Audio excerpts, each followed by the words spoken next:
के शिवलिंग को बनाने के लिए मिट्टी कहाँ की होना चाहिए, किस जगह पर बनाना चाहिए, मिट्टी में कैसा जल मिलाना चाहिए। जब शिवलिंग का निर्माण करें, शंकर के शिवलिंग को जब बनाए तो सबसे पहले कैसे बनाए, उस तक का विधान शिव महापुराण में और लिंग पुराण में कहा गया। महाराज कहा क्यारे की मिट्टी हो, क्यारा मतलब समझिएगा जिस मिट्टी पर कोई गंदगी ना करी गई हो, ऐसी जगह का कोई भाग मिट्टी का लाया जाए जहां कोई गंदगी ना करे। शिव महापुराण की कथा कहती है। देखो, पिछले वर्ष के लॉकडाउन से लेकर अभी तक की जो कथाएं आप लोग सुने हैं, उसमें शिवलिंग मट्टी का किस तरह से बनाया जाए और कैसी मट्टी हो और उसमें पानी कैसा मिलाया जाए, कैसा शिवलिंग तैयार करा जाए, उसका विधान वर्णन नहीं कर पाए, परंतु आज कथा निकली है तो उसको सुन लो। क्यारे की मिट्टी, क्यारे की मिट्टी मतलब जिस मिट्टी पर कोई गंदगी ना करी गई हो, ऐसी जगह की मिट्टी को लेकर जाए और मिट्टी को लाने के बाद थोड़ा पानी का सिंचन कर दें, अर्थात घर में लाएं तो उससे पहले मिट्टी को पवित्र करें। अपने घर में गंगा जल रखा हो, यमुना जल रखा हो, सरयू जी का जल रखा हो, उससे मिट्टी का सिंचन कर दें। मान लो अगर ये जल नहीं भी है तो जल के अंदर थोड़ा सा इत्र डालकर मिट्टी का सिंचन करें। अगर इत्र भी नहीं है तो जल के अंदर थोड़ा सा दूध डालकर मिट्टी का सिंचन करें। दूध भी नहीं है तो एक बेलपत्री जल के अंदर डालकर उस पानी का सिंचन करें। बेलपत्र भी नहीं है, पीपल का पत्ता डालकर उसका सिंचन कर दें। और मिट्टी पर घर में लाते से ये नहीं कि मिट्टी आ जाए और तुमको शिवलिंग कल बनाना है तो मिट्टी अगर एक दिन पहले लाए हो, 2 दिन पहले लाए हो, 4 दिन पहले लाए हो तो उसी दिन जल का सिंचन होना चाहिए। ये नहीं कि जिस दिन बनाएंगे उस दिन सिंचन होगा। मिट्टी पर पानी का छींटा, सिंचन भले ज्यादा मत डालो पर छींटा तो उस दिन लगा देना चाहिए जिस दिन घर में मिट्टी लेकर आए हो, जिस दिन लेकर। फिर भले तुम शिवलिंग 15 दिन बाद बनाओ, 8 दिन बाद बनाओ, 10 दिन बाद बनाओ, 3 दिन बाद बनाओ, और उस समय पर मिट्टी का सिंचन उस समय हो जाना चाहिए।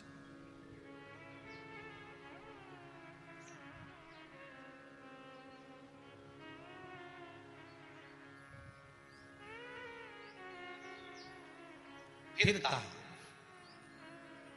जिस दिन शिवलिंग का निर्माण करो उस दिन प्रातः में अगर आप शिवलिंग बना रहे हैं तो ब्रह्म मुहूर्त में मिट्टी को गला दो।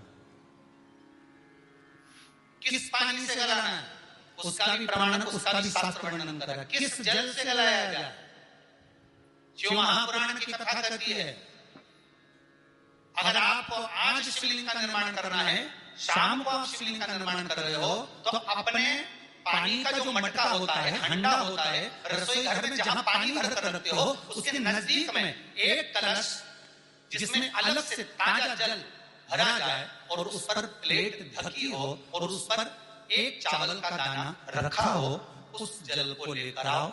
थोड़ी देर रखा जाए, आधा घंटा, 2 घंटा, 3 घंटा, 15 मिनट, 20 मिनट, पर वो पानी वहां रखा होना चाहिए। रसोई घर में अन्नपूर्णा का निवास होता है, परिंदे के पास पितरों का निवास होता है। अन्नपूर्णा, पितर सब रसोई घर के भीतर विराजमान होते हैं।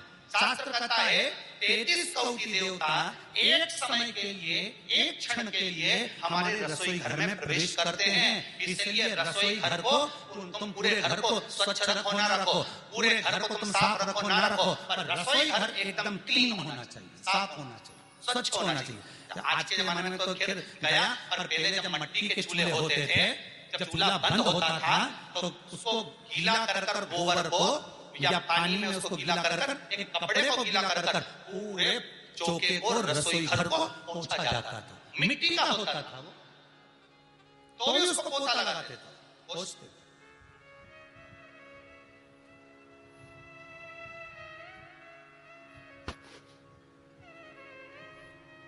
तो पहला क्रम है पार्थिव शिवलिंग का निर्माण।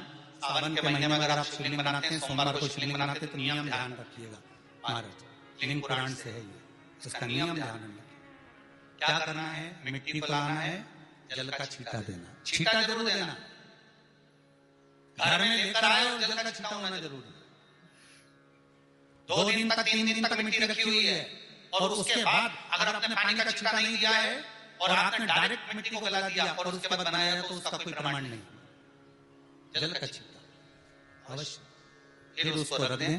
15 दिन बाद बनाओ, 4 दिन बाद बनाओ, 3 दिन बाद बनाओ, 2 दिन बाद बनाओ। शिवलिंग जब बनाओ तब उस मिट्टी को, जो कलश आपने रसोई घर में रखा है चावल का दाना रखकर प्लेट के ऊपर, अर्थात उस कलश का जल उस मिट्टी में थोड़ा सा डालिए। क्यों डाला जाता है उसका भी भाव वर्णन किया है। अब भविष्य पुराण, स्कंद पुराण और अग्नि पुराण, इन तीनों से लिया गया, वर्णन किया गया। जब उस कलश का जल हम डालते हैं तो उस कलश में पितरों का भाव आ जाता है, अन्नपूर्णा का भाव आ जाता है, घर में लक्ष्मी का भाव आ जाता है, संपदा का भाव आ जाता है। पूरे 24 घंटे के अंदर एक क्षण के लिए रसोई घर में 33 कोटि देवता आते हैं, तो वो देवता का सारा भाव उस कलश के अंदर आ जाता है। और वो जल जब हम उस मिट्टी में मिलाते हैं तो गंगा, यमुना, सरयू, सरस्वती, ये 33 कोटि देवता हैं, तो इन सब का आनंद उस जल में आ जाता है। और वो जल जब हम मिट्टी में मिलाते हैं तो मिट्टी पवित्र हो जाती है, स्वयं कैलाश अधिपति को स्वीकार करने के लायक हो जाती है, निर्मित करने के लायक।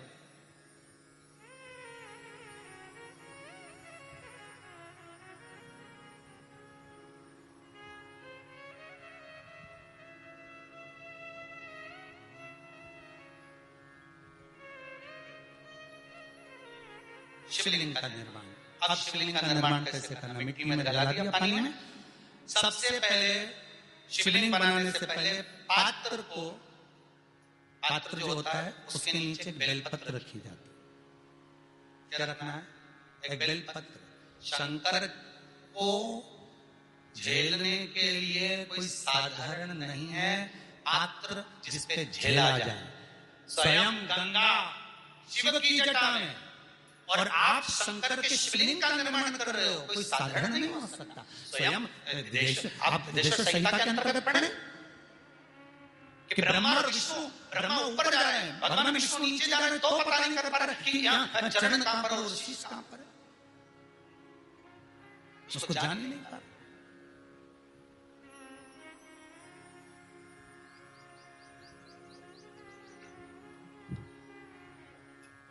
बस एक बेलपत्र साधारण भाव में, बेलपत्र भी सीधा भाग, और इस बेलपत्र की जो डंडी है वो उत्तर दिशा में रखना है थाली के अंतर्गत। जब आप शिवलिंग का निर्माण करें उत्तर, इसके ऊपर जो गलाई हुई मिट्टी है वो डाल दीजिए, और डालने के बाद सबसे पहले शिवलिंग का स्वरूप बनाना। सबसे पहले नीचे की जलाधारी नहीं बनाना। क्या बनाना है? शिवलिंग का स्वरूप बनाना।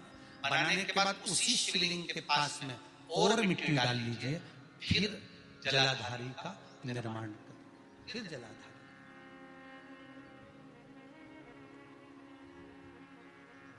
शिवलिंग जलाधारी निर्मित हो गई। शंकर जी का संपूर्ण परिवार शिवलिंग में रहता है, आपको पहले भी कहा। भगवान भूत अधिपति भूतेश्वर भगवान शिव का संपूर्ण परिवार शिवलिंग में है। पहले भी कथा में कहा, आज फिर आपको वर्णन कर देते हैं। जैसे ये जलाधारी है गोल, ये चरण है, ये शिवलिंग है। ये जो गोल भाग है जहां पर भगवान शंकर का शिवलिंग रखा है, ये पार्वती जी का हस्त कमल है। जहां से पानी नीचे गिर रहा है, इसके राइट भाग में श्री गणेश जी का स्थान, लेफ्ट भाग में श्री कार्तिकेय जी का स्थान। बीच में जो एक मोटी सी लाइन होती है जलाधारी में, वो पार्वती जी के सुंदर पुत्री अशोक सुंदरी का स्थान। शंकर जी के ऊपर जो तिकोनी रखी रहती है, उसके ऊपर से जो जल बूंद बूंद नीचे गिरता है, ये जो पानी बूंद बूंद नीचे गिरता है, या आप कलश से जल चढ़ाते हो या आप संगीत से जल चढ़ाते हो, तो ये जो पानी गिर रहा है, ये शंकर भगवान की 5 पुत्रियां, जया, विषहरा, शामरी, दोतली और देव, ये शंकर जी की 5 बेटी, 5 पुत्री। कार्तिकेय भी है, गणेश भी है, अशोक सुंदर भी है, शंकर जी की 5 बेटियां भी हैं, शंकर भी है और पार्वती भी। अर्थात शिव जी के परिवार में आपको गणेश जी की पूजन अलग करने जाने की जरूरत नहीं पड़ेगी, शंकर के परिवार में पार्वती की पूजन अलग करने जाने की जरूरत नहीं पड़ेगी, कार्तिकेय की पूजन अलग जाकर करने की जरूरत नहीं है। शंकर का परिवार शंकर के शिवलिंग के साथ में उस जलाधार में संपूर्ण परिवार शंकर का विराजमान है, संपूर्ण परिवार, कुछ भी नहीं, संपूर्ण और पूरा परिवार है महाराज। फिर वही बात आई, ध्यान दीजिएगा, जिस व्यक्ति को नींद न आवे, रात्रि को सोते समय टेबलेट खाने की जरूरत नहीं, शंकर भगवान की 5 पुत्रियों का नाम लीजिए। जया, हाथ में जल लो, पलंग पर बैठो, जल हाथ में लिया, जया आचमन कर लो, विषहरा आचमन कर लो, चामलीवारी आचमन कर लो, दौतली आचमन कर लो और देव आचमन कर लो। ये शंकर की जो 5 पुत्रियां हैं, ये ऐसी पुत्रियां हैं जो निंद्रा देवी को लेकर आती हैं और हमें विश्राम का आनंद सुख प्रदान करती हैं, हमारे नयनों पर विराजमान रहती।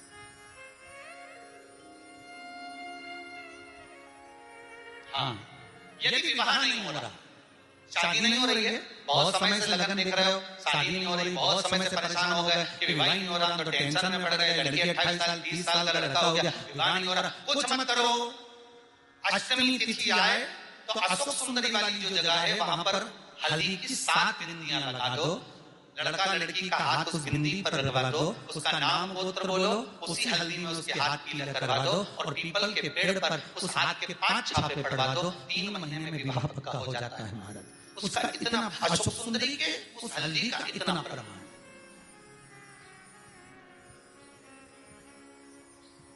3 माह के अंतर्गत विवाह नक्की होगा, इतना इतना प्रमाण है महाराज। भगवान शिव की आराधना का कोई साधारण फल है महाराज।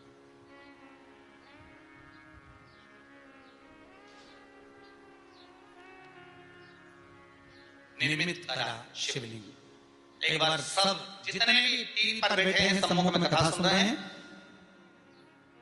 फेसबुक ग्रुप पर सुन रहे हैं, एक बार साथ में समझे वापिस निर्माण को, शिवलिंग के निर्माण को। मिट्टी लाए, स्वच्छ जगह की, जल का छिड़का दिया, रखा। जब शिवलिंग बनाया तो 1 कलश पानी पहले से 2 घंटा, आधा घंटा, 15 मिनट, 20 मिनट पहले उसको रख दिया। उसी पानी से उसको गीला करा। गीला करने के बाद उसका निर्माण सबसे पहले बेलपत्री, बेलपत्री के ऊपर मिट्टी, मिट्टी के ऊपर रखकर शिवलिंग का निर्माण, फिर जलाधारी का, जलाधारी का निर्माण और शिवलिंग का निर्माण पूर्ण होने के बाद में फिर बाबा का सुंदर भाव से श्रृंगार करें, अभिषेक करें, पूजन करें। और एक बात याद रखना, पार्थिव शिवलिंग का अगर निर्माण करा है तो आपको वो पार्थिव शिवलिंग को रात्रि होने से पहले विसर्जन होना जरूरी है। हाँ, अगर कोई शिवरात्रि का दिन है तो फिर आप पूरी रात रख सकते हो। हरतालिका तीज का दिन है, पूरी रात रख सकते हो। बड़ी तीज है, छोटी तीज है, आप शिवलिंग बनाए हो तो आप पूरी रात रख सकते हो। विशेष कोई उत्सव है, श्रावण का महीना है, पूरी रात रख सकते हो। पर बाकी के समय अगर आप शिवलिंग का निर्माण करें तो उसको सूर्यास्त होने के पहले आप उसको नदी में, जल में, जलाशय में विसर्जन करें।